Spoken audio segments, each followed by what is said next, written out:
প্রত্যেকটা সময় প্রতিটা মুহূর্তে আল্লাহর শুকরিয়া আদায় করবেন। আল্লাহ পাকের শুকরিয়া আদায় করবেন। আল্লাহ পাকের শুকরিয়া আদায় করলে আল্লাহ পাক খুশি হয়। কোনো একটা কাজ ধরবেন, কাজ ধরে কাজের শেষে বলবেন বিসমিল্লাহির রহমানির রহিম, কাজ শেষ হলে বলবেন আলহামদুলিল্লাহ। কোনো খানা খাবেন, খানার শুরুতে বলবেন বিসমিল্লাহির রহমানির রহিম, বিসমিল্লাহ বলে খানা শুরু করবেন, খানা শেষ হলে বলবেন আলহামদুলিল্লাহ।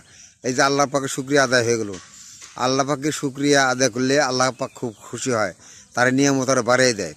কাজে প্রত্যেকটা মুহূর্তে, প্রত্যেকটা সময়, প্রত্যেক কাজে সব সময় আল্লাহ পাক শুকরিয়া আদায় করবেন। আল্লাহ পাকের শুকরিয়া আদায় করলে আল্লাহ পাক নিয়ামত আরও বাড়িয়ে দেয় তাদের। আর আল্লাহ পাকের শুকরিয়া আদায় না করলে আল্লাহ তো নিয়ামত তো দিবেই না, আর তার জন্য আযাবের ব্যবস্থা করেন। কাজেই প্রত্যেকটা মুহূর্তে, প্রত্যেকটা সময় আল্লাহ পাকের শুকরিয়া আদায় করবেন। আল্লাহ পাকের শুকরিয়া আদায় করলে আল্লাহ খুব খুশি থাকে, কথাটা মনে রাখবেন।